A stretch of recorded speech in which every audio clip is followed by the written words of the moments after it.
तो सबसे पहले क्या आया, मैंने क्या बोला, सेल्स। सेल्स का अमाउंट लिखेंगे, क्या माइनस करेंगे, वेरिएबल कॉस्ट, तो मेरा क्या आता है, कंट्रीब्यूशन। कंट्रीब्यूशन में से क्या माइनस करते हैं, फिक्स्ड कॉस्ट, तो क्या आता है, EBIT, earning before interest and tax. ठीक है, ये प्रॉफिट डिवेंचर होल्डर्स के लिए होता है। इसके बाद इंटरेस्ट माइनस करते हैं तो क्या आता है, ईबीटी। तो हम फाइनेंशियल मैनेजमेंट में क्या करने वाले हैं, हम फाइनेंशियल मैनेजमेंट की पूरी सीरीज लेके आएंगे जिसमें हम फाइनेंशियल मैनेजमेंट को पूरा कवर करेंगे बीकॉम और एमकॉम स्टूडेंट्स के लिए। लेकिन उससे पहले हम करने से पहले हम पहले पढ़ेंगे फाइनेंशियल मैनेजमेंट का मीनिंग और फिर देन आगे मूव करेंगे फाइनेंशियल मैनेजमेंट से क्या समझते हैं। तो फाइनेंशियल मैनेजमेंट क्या होता है, financial management can be defined as the management of flow of fund और it's deal with the financial decision making. अगर मैं फाइनेंशियल मैनेजमेंट को एक शॉर्ट फॉर्म में बताऊं कि फाइनेंशियल मैनेजमेंट का मतलब क्या होता है, जैसे मेरी कंपनी है, उसमें कोई मैनेजमेंट या काम करने के लिए लोग होंगे या फिर मैं ही हूँगा, अगर काम कर रहा हूँ तो मेरे को सबसे पहले क्या चाहिए होगा, पैसे चाहिए होंगे, फंड चाहिए होगा। अब वो फंड मैं कहाँ से मंगाऊंगा, कहाँ से जनरेट कर सकता हूँ, वो कौन बताता है, फाइनेंशियल मैनेजमेंट। अब बताओ फाइनेंशियल मैनेजमेंट हम कहाँ के अंदर, हम कहाँ कहाँ से फंड मंगा सकते हैं, जैसे इक्विटी से पैसा मंगा सकते हैं, हम डेप्थ से पैसा मंगा सकते हैं, और हमें पैसे चाहिए तो हम कहाँ से ले सकते हैं, हम बैंक से पैसे ले सकते हैं, और बहुत सारी चीज़ें हैं, हम बहुत जगह से पैसे ले सकते हैं। तो पहला हमारा मैनेजमेंट क्या होता है, फ्लो ऑफ फंड। मतलब हमें अगर कंपनी के अंदर कुछ काम करना है तो सबसे पहले क्या चाहिए, मेरे को पैसे चाहिए। अब वो पैसे मैं कहाँ कहाँ से अरेंज कर सकता हूँ वो बताता है फाइनेंशियल मैनेजमेंट के अंदर। अब देखो मेरे पास क्या हुआ, फंड आ गया, अब मेरे पास पैसे आ गए, तो अब मैं क्या रख के बैठा रहूंगा, सामने वाले को पैसे भी तो रिटर्न करने हैं, और जब मैं उसे पैसे रिटर्न करूंगा तो मुझे प्रॉफिट भी तो कमाना है। तो अब मेरा क्या होता है कि मेरे पास क्या हुआ, पैसे आ गए, मैंने फंड जनरेट कर लिया। अगला मेरा इंपॉर्टेंट डिसीजन है कि उस पैसे को मैं कहाँ कहाँ इन्वेस्ट करूंगा, कहाँ कहाँ लगाना है। उसमें क्या आता है, फाइनेंशियल डिसीजन आता है। क्या आता है, डिसीजन आता है, जो बहुत ज़्यादा फेमस होते हैं। क्या, एक होता है फाइनेंशियल डिसीजन, ठीक है, इसके अंदर आता है इन्वेस्टमेंट डिसीजन, और आपका क्या आ जाता है, डिविडेंड डिसीजन। ठीक है, जिसके अंदर हम पढ़ेंगे, देखो क्या चीज़ है, इन्वेस्टमेंट डिसीजन। अब देखो मेरे पास पैसे आ गए, तो अगला क्वेश्चन क्या होगा कि मैं कहाँ पैसे लगाऊं, ऐसे थोड़ी कहीं भी लगा दूं। मतलब क्या होगा, मैनेजमेंट का सबसे बड़ा पॉइंट क्या होने वाला है कि जो मैंने फंड लिया है उसे कहाँ कहाँ इन्वेस्ट करूं जिससे मेरे को प्रॉफिट हो, मैक्सिमम प्रॉफिट हो, इन्वेस्टर का भी और मेरा भी। मतलब बेसिकली मैं इन्वेस्टर की वेल्थ को जितना मैक्सिमाइज कर सकता हूं वो कौन बताता है, फाइनेंशियल मैनेजमेंट। अगला डिविडेंड डिसीजन, डिविडेंड डिसीजन भी लेना जरूरी है। मतलब अब देखो कंपनी ने कुछ अर्निंग करी है, अगर कंपनी ने कुछ अर्निंग करी है तो भाई उसे बांटना भी तो पड़ेगा उन लोगों को जिन्होंने हमें पैसे दिए। इक्विटी, प्रेफरेंस, डिवेंचर, उन सबको हम कहते हैं पैसे देते हैं। जैसे इक्विटी और प्रेफरेंस को बहुत फेमस है, जिसे बोलते हैं डिविडेंड देते हैं। तो क्या जितना कमाया है वो सारा का सारा बांट दें, नहीं, वो सारा का सारा बांटेंगे नहीं। कितना प्रॉफिट बांटना है, कितना फ्यूचर के लिए रखना है कि मेरे को जरूरत पड़े, ये सारा क्या कहलाता है, फाइनेंशियल डिसीजन। ठीक है, देखो मैं ज़्यादा थ्योरी नहीं जा रहा हूँ। बेसिकली मेरा जो ये पूरा फाइनेंशियल मैनेजमेंट की जो सीरीज होगी इसमें हम मैक्स टू मैक्सिमम हम प्रैक्टिकल कवर करेंगे, जिससे हमारे क्वेश्चंस क्या हो, सॉल्व हो, और हम एग्जाम के अंदर ज़्यादा से ज़्यादा मार्क्स को क्या कर सकें, ग्रैप कर सकें। ठीक है, तो ये आया फाइनेंशियल मैनेजमेंट। ठीक है, समझ आ गया। अगर मैं बोलूँ फाइनेंशियल मैनेजमेंट क्या होता है, एक फ्लो ऑफ फंड होता है कि कहाँ से पैसे मंगाने हैं, कहाँ से लगाने हैं, ये सारा फाइनेंशियल मैनेजमेंट के अंदर आता है। और उस पैसे को कहाँ कहाँ इन्वेस्ट करना है, ये फाइनेंशियल डिसीजन के अंदर आता है। आई होप यहाँ तक क्लियर होगा। ये है फाइनेंशियल मैनेजमेंट का मीनिंग। अब मैं एक ऐसी स्टेटमेंट लिखवाने वाला हूँ जो आपको through out financial management even costing के अंदर मार्जिनल करोगे उसमें भी आपको क्या करेगा, हेल्प करेगा। आपको ये स्टेटमेंट एज इट इज अगर याद रहती है तो गुड है, अगर नहीं याद रहती तो याद हो जाएगी, क्योंकि मैं रटाता नहीं हूं, मैं उसका लॉजिक बताता हूं। तो चलो अब हम करते हैं स्टेटमेंट। ठीक है, ये स्टेटमेंट जो मैंने लिखी है ये आपको थ्रू आउट पूरा एफएम और कॉस्टिंग में भी हेल्प करेगी। ठीक है, तो देखो क्या लिखा है। सबसे पहले ये एज इट इज ऐसे ही कोशिश करना समझ आ जाए। सबसे पहले क्या होगा, सेल होगी, आपका क्या होगा, सेल जनरेट होगी। मतलब मेरे पास कंपनी में क्या आएगा, पैसे आएंगे।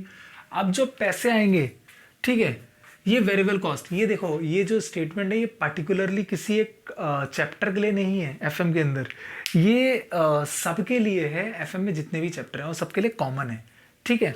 तो सबसे पहले सेल हुई, सेल में से क्या माइनस करना है, वेरिएबल कॉस्ट। जब वेरिएबल कॉस्ट माइनस करते हैं तो क्या आता है, कंट्रीब्यूशन। क्या आता है, कंट्रीब्यूशन। इसी को कॉस्टिंग के अंदर क्या बोलते हैं, पीवी रेशो।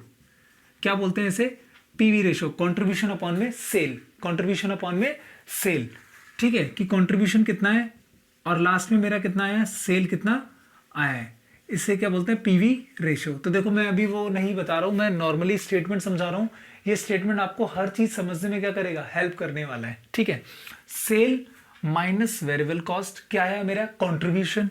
देन कंट्रीब्यूशन में मैं क्या माइनस कर दूंगा, फिक्स्ड कॉस्ट। तो मेरी क्या आ जाएगा, ईबीआईटी। क्या बोल रहा हूँ, इबिट, ईबीआईटी क्या आ जाएगा, इबिट आ जाएगा। इसको क्या बोलते हैं, earning before interest and tax. मतलब मेरे पास ऐसा प्रॉफिट आया जिसमें अभी तक मैंने इंटरेस्ट नहीं दिया है, ना ही कोई टैक्स दिया है। देखो यहां तक पहले समझा देता हूं मैंने क्या करा, कंपनी में या फिर एक नॉर्मली मेरे पास कंपनी क्या करेगी, सेल करेगी। सेल करेगी तो उसमें से उसे पैसे आएंगे। क्या उसने सपोज करो 100 करोड़ रुपए का सामान सेल किया, क्या 100 के 100 उसका प्रॉफिट है, नहीं। क्यों, क्योंकि अब उसमें से क्या माइनस होने वाला है, वेरिएबल कॉस्ट। भाई उसके बनाने की कॉस्ट, कितना टाइम लग रहा है, कितना नहीं लग रहा है, वो सारी लेबर फीस और क्या कहते हैं लेबर की सैलरी और आने जाने का कन्वेंस, ये सारी चीज़ें वेरिएबल कॉस्ट में चली गई। तो मेरा कंट्रीब्यूशन आ गया, क्या आ गया, कंट्रीब्यूशन। अब भाई कुछ ऐसे भी तो खर्चे होते हैं जो लगते ही लगते हैं, चाहे सामान मतलब मैं उसे बनाऊं या फिर ना बनाऊं। फॉर एग्जांपल लाइट एग्जांपल, मतलब फैक्ट्री के अंदर का सामान बन रहा है तो भाई लाइट तो होगी ना, चाहे सामान ना बने तो भी लाइट जल रही है तो एक्सपेंस तो बढ़ेगा ही। तो क्या बोला, फिक्स कॉस्ट माइनस करने के बाद जो अर्निंग बची, क्या बोला, ये प्रॉफिट है। अब ये प्रॉफिट क्या है, earning before interest and tax. क्या बोला, EBIT, earning before interest and tax. ये ऐसा प्रॉफिट होता है जिसमें डिबेंचर होल्डर को इंटरेस्ट दिया जाता है, मतलब माइनस करेंगे डिबेंचर होल्डर्स का इंटरेस्ट इसमें से। मतलब सपोज करो 10% डिबेंचर अगर बैलेंस शीट के अंदर दे रखे हैं, तो अगर 1 लाख के डिबेंचर हैं तो 10% 1 लाख पे कितना आएगा, 10,000 रुपए आएगा। तो वो इंटरेस्ट माइनस करेंगे। जब इंटरेस्ट माइनस करेंगे इबिट में से, ईबीआईटी में से, तो क्या आएगा, ईबीटी। क्या आएगा, ईबीटी। मतलब इंटरेस्ट चला गया तो मैंने आई इसमें से क्या करा, हटा दिया, तो मेरे पास क्या बचा, ईबीटी। क्या बचा मेरे पास, ईबीटी आ गया। देन मैंने उसमें से क्या माइनस करा, टैक्स। तो मेरे पास क्या आया, पैट। क्या आया, पैट। पैट क्या होता है, प्रॉफिट आफ्टर टैक्स। देखो ये वर्ड लिख लो वरना कंफ्यूज हो जाओगे, प्रॉफिट आफ्टर टैक्स, ठीक है। और ये क्या है, अर्निंग बिफोर टैक्स। काफी बार इसको पैट भी बोल देते, मतलब पीबीटी भी बोल देते हैं। पीबीटी मतलब प्रॉफिट बिफोर टैक्स, मतलब टैक्स से पहले का प्रॉफिट, ठीक है। अब कंपनी को टैक्स भी देना पड़ेगा तो टैक्स क्या कर देंगे, माइनस, तो बचेगा पैट। अब ये पैट आएगा प्रॉफिट आफ्टर टैक्स, इसमें से क्या माइनस करेंगे, प्रेफरेंस डिविडेंड। मतलब ये किसके लिए प्रॉफिट होता है, ये प्रॉफिट होता है प्रेफरेंस शेयर होल्डर्स के लिए। तो इसमें से क्या माइनस करेंगे, प्रेफरेंस डिविडेंड। लास्ट में मेरे पास क्या बचेगा, जो भी प्रॉफिट बचेगा उसे क्या बोलते हैं, earning available for equity share holders. इसलिए कभी बचपन में पढ़ा था, क्या कंपनी जो भी पैसा कमाती है, जो लास्ट में बचता है वही किसके पास जाता है, इक्विटी शेयर होल्डर्स के पास जाता है, ठीक है। तो ये स्टेटमेंट हमेशा याद रखनी है। अगर ये स्टेटमेंट याद हो गई तो आपको एफएम में काफी हद तक क्वेश्चंस को सॉल्व करने में बहुत ही आसानी होगी। देखो अभी मैं डीपली स्टेटमेंट के साथ नहीं जा सकता, क्यों, क्योंकि जहां जहां पर क्वेश्चंस आएंगे ना, मैं वहां वहां पर इसको एक्सप्लेन दोबारा करूंगा। अभी सिर्फ मैंने अभी एफएम का मीनिंग और ये स्टेटमेंट इसलिए बता रहा हूं ताकि मैं आने वाली क्लासेस के अंदर अगर जब मैं क्वेश्चन कराऊंगा तो आपको ये स्टेटमेंट में बोलूंगा मैंने बताया था, तो वहां पर थोड़ा समझने में क्या होगा, आपको आसानी होगी, ठीक है। तो सबसे पहले क्या आया, मैंने क्या बोला, सेल्स। सेल्स का अमाउंट लिखेंगे, क्या माइनस करेंगे, वेरिएबल कॉस्ट। तो मेरा क्या आता है, कंट्रीब्यूशन। कंट्रीब्यूशन में से क्या माइनस करते हैं, फिक्स्ड कॉस्ट। तो क्या आता है, EBIT, earning before interest and tax, ठीक है। ये प्रॉफिट डिबेंचर होल्डर्स के लिए होता है। इसके बाद इंटरेस्ट माइनस करते हैं तो क्या आता है, ईबीटी, अर्निंग बिफोर टैक्स से पहले। अब देखो जैसे जैसे हर चीज हट रही है, बिफोर टैक्स था मैंने टैक्स लगा दिया तो क्या हो गया, प्रॉफिट आफ्टर टैक्स। अब जब प्रॉफिट आफ्टर टैक्स हो गया तो उसमें से क्या माइनस कर दिया, प्रेफरेंस डिविडेंड। तो मेरा आ गया earning available for equity share holders. अब देखो इसी को, अगर मैं इसी प्रॉफिट को, ये वाला जो प्रॉफिट है, अगर मैं इसको किससे डिवाइड कर दूं, earning available for equity share holders, अगर ये जो प्रॉफिट है अगर मैं इसको किससे डिवाइड कर दूं, नंबर ऑफ इक्विटी शेयर्स से, जितने कंपनी के अंदर इक्विटी शेयर्स हैं, तो मेरा क्या आ जाता है ईपीएस। तो क्या निकल के आ जाएगा ईपीएस। ईपीएस क्या होता है, अर्निंग पर शेयर।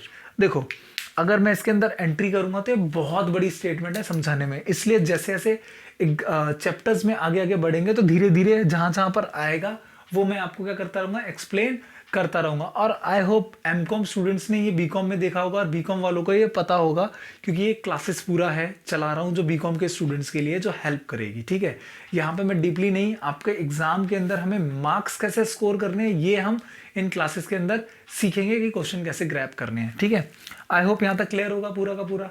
ठीक है, तो बाकी आगे की जो क्लासेस हैं उसके अंदर हम एमकॉम और बीकॉम के लिए कुछ चैप्टर्स हैं जिनकी क्लासेस आएंगी कि हम सबसे पहले इसके बाद हम पढ़ेंगे लिवरेज। अब लिवरेज जब पढ़ेंगे तो लिवरेज के अंदर ये आएगा चीज़ें, तब मैं इसका रिलेशनशिप बताऊंगा कि ईबीटी और ईबीआईटी का क्या रिलेशन है और ये टेबल कब हेल्पफुल होगी। ठीक है, तो अगर आपको ये वीडियो अच्छी लगी है तो प्लीज़ लाइक करें, शेयर करें और सब्सक्राइब करें माय यूट्यूब चैनल।